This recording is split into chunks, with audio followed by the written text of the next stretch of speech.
Well, hello friends. Thank you so much for joining me today on this new episode of Reading Michael Jackson. If you've listened to the last couple of episodes, then you know this podcast is all about reading Michael Jackson, reading his work, reading to understand him, hopefully gaining a new sense of appreciation and knowledge of Michael by spending time with him and his work. I am your host, Lena, a huge Michael Jackson fan, and I have been loving spending some time reading Dancing the Dream, Michael's book of poems and short reflections. So I'd like to get right into it, but I do want to draw attention to something. In the previous episode, I had made a comment about something Michael has said about his perspective on the merger between, I think I had said, the physical and the spiritual. While I was certainly on point in terms of the meaning of what Michael said, I thought it would be nice to open up with actually reading his direct quote. So I know he's said this more than once and in different circumstances, but I specifically remember him saying this during his 1993 interview with Oprah, and I thought it was beautiful then, and I think it's beautiful now. So what he had said was, "I believe all art has as its ultimate goal the union between the material and the spiritual, the human and the divine. I believe that that's the reason for the very existence of art. And I feel I was chosen as an instrument to give music and love and harmony to the world." I love this. I think in the Oprah quote, he actually said, "an instrument of nature."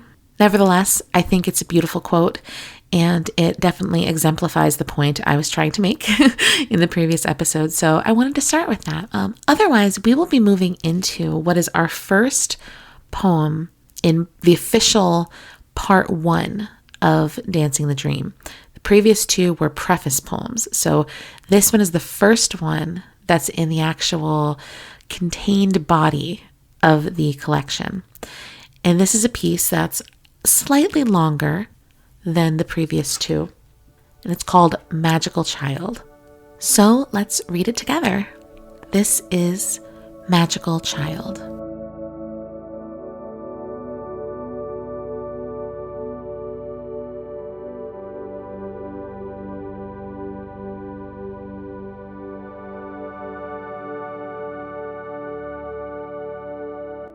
Part 1. Magical Child. Once there was a child, and he was free. Deep inside, he felt the laughter, the mirth, and play of nature's glee. He was not troubled by thoughts of hereafter. Beauty, love was all he'd see. He knew his power was the power of God. He was so sure they considered him odd. This power of innocence, of compassion, of light, threatened the priests and created a fright. In endless ways they sought to dismantle this mysterious force which they could not handle. In endless ways they tried to destroy his simple trust, his boundless joy, his invincible armor with a shield of bliss. Nothing could touch it, no venom, no hiss. The child remained in a state of grace. He wasn't confined in time or place. In technicolor dreams he frolicked and played, while acting his part, in eternity he stayed. Soothsayers came and fortunes were told. Some were vehement, others were bold. In denouncing this child, this perplexing creature, with the rest of the world he shared no feature. Is he real? He is so strange. His unpredictable nature knows no range. He puzzles us so. Is he straight? What's his destiny? What's his fate?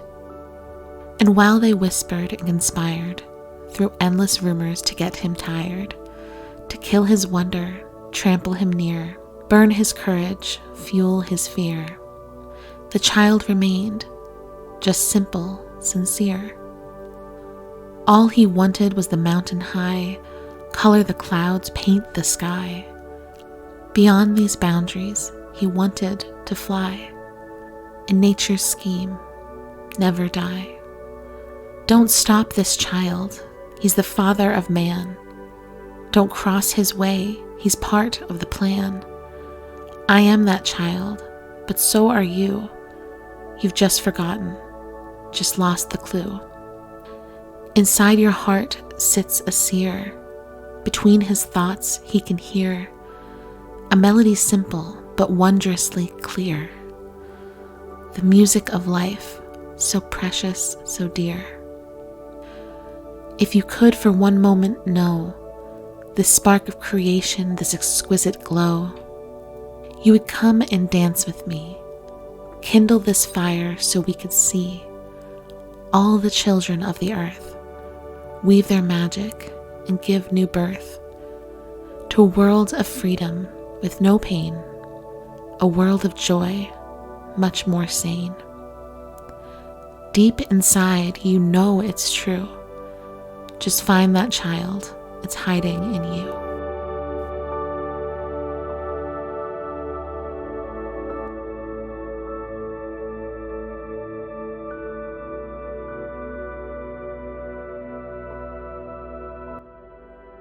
Well, I think there's a lot that we can say about this particular piece, this poem by Michael Jackson. Magical child.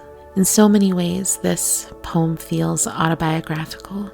I think, especially to those of us who regard Michael's entire career, from the time he was a child to his death, as equally important.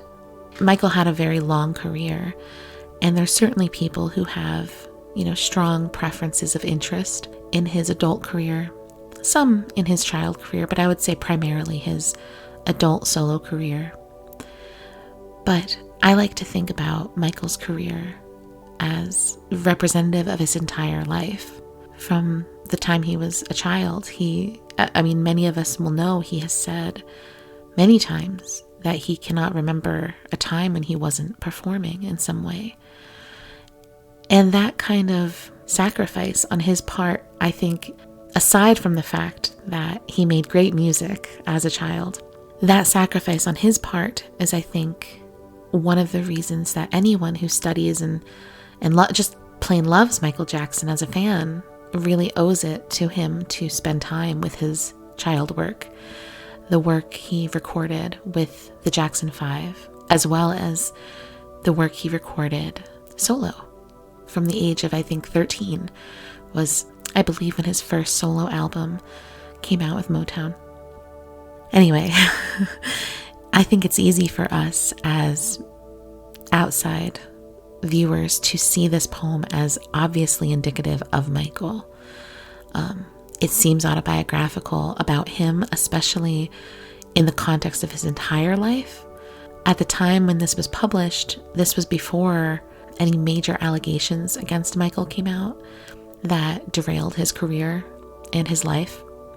And despite the fact that he was still quite successful commercially after that, it certainly derailed his life and his public image for the rest of his life, and certainly harmed him in an irrevocable way that is, as fans, I think, really hard to contend with and deal with. But needless to say, Michael's career was changed and his life was changed when that happened. But prior to those allegations, as many of us know, Michael faced a great deal of criticism in the media, a great deal of mockery for a whole number of reasons that I can debate in a much more fiery tone than I am aiming for on this podcast. But my point is, in mentioning this, is that this poem seems to be talking about a beautiful and pure child who had a sense of wonder and a sense of purpose coming into the world, who fought to keep that despite many other sources around him trying to destroy it. And I think it's very easy and a very superficial, but yet completely reasonable assumption to think that, yeah, of course that's about Michael Jackson and his own life. But as Michael specifically says, and I think he does so, on purpose, to remind us of this fact, he specifically says, I am that child, but so are you. You've just forgotten. And the thing about Michael is that his relationship to childlike innocence was something that was present through his entire career. If you look at him in his early 20s, he talked about his love for innocence, his love for children, his love for magic. Magic was his framework for everything that he tried to achieve and do. It was his view of the world. I've read so much about Michael and studied so much about him, both as a fan and not just as like a curious person about this huge figure. And consistently, you hear from others that he had a kind of aura of wonderment about him. And he obviously spoke about that as being a value of his as well. He was clearly attracted to things that would stoke and feed that part of himself, because he talked about that as the creative center of who he was. Not just creatively, of course, but in life. Michael had the belief that children and their innocence, specifically the parts of a person that is not polluted by the external, but the kind of magic that everyone is born with. I think he had this belief that the answers to all of life's questions and to the problems of the world were contained within that pure epicenter of each of us, but that the world kind of fights to break that of you. And it's not encouraged to remain an open-minded person with a sense of wonder and awe about the world. But the themes of this poetry throughout this entire book and some of the writing he does is this sense of he's translating his experience of life with this kind of awe-driven view of existence. He's really presenting a case for that throughout a lot of the writing in this book. He's really showing how he lives that way and sort of translating that experience for us through this work. And he did that in his music too, but I think he does it more directly here. It's more implied in a lot of his music, whereas here it's really emphasized and he's directly kind of stating it. And we see that throughout. There's a lot that we notice throughout. But I think it's interesting because there's a lot of commentary on Michael being a child inside and being childlike in all these different ways. And I personally don't ascribe to that view of Michael. I see him as a very complex, very whole and complicated person, as really any one of us is or should be, I think, on some level. Not many people are easily quantifiable. Michael certainly less than most because of the unique experiences and circumstances of his life. But needless to say, I don't think of Michael as childlike at all. I think of him as extremely wise. And I think the point of this poem is that there is a wisdom in a child's view of the world. Things are very simple to children that we complicate with nuance and context and whatnot, which is not to say those things aren't real, but to say that fundamental truths of a lot of things are a little bit simpler than we sometimes give them credit for. And I think Michael specifically was talking about that kind of wisdom that can be stoked from a more innocent view of life, where you're not applying a sense of judgment to everything you encounter and everyone you encounter. He specifically says in this poem about inside your heart sits a seer. I think he's trying to make the point here that we contain a great deal of wisdom, and that is part of our childlike aura. That is part of what we're born with, is a kind of innocence that gets kind of shoved back inside as deep as possible, that can be very difficult to access. So when I think about Michael and his relationship to innocence and the way he talks about innocence in childhood, I never see it as this immature thing. I see it as actually a real really indicative of a level of wisdom that he's achieved that I think is very hard for the average person to identify with. I will say, as someone who has experienced a great deal of trauma in my own life and has gone through a significant amount of therapy and continues to, my own kind of healing process has revealed a greater depth of innocence in me and how I view the world. And often you will find that the people you encounter with the most innocent view of the world and the brightest, hopeful view of the world are often people who have overcome quite a lot. They're not the naive people who have lived a sheltered life. Michael did not live a sheltered life. Yes, he did not live a life like you or I have. He did not live a life in the quote unquote real world. But that's because there was no shelter for him. There was truly no shelter. He was out in the open, and any shelter he could create for himself was branding, was creating an image for himself that he could hide behind. There was no shelter for someone who's in the public eye their entire life. There is no hiding. He was exposed to the cruelty of humanity and the selfishness and greed of humanity since he was a child. He observed it firsthand in the entertainment industry in a way that the average person cannot relate to. He was learning those lessons very young, and yet he remained an innocent person internally. He remained someone who had a faith in life and an awe in existence.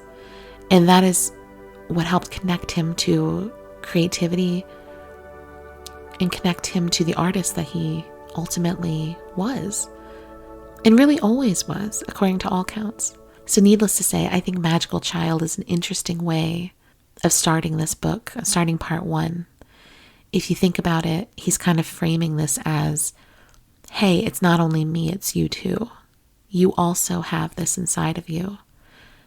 And maybe this poem is sort of an invitation to step inside of his world with him for a little while. And hopefully we will continue being able to do that here together every episode. So for now, I will draw us to a close. Thank you all for listening, for tuning in, discussing Magical Child, this beautiful poem that really sets the tone for things to come. I hope you'll join me next time here on Reading Michael Jackson. Until then, thank you so much for listening.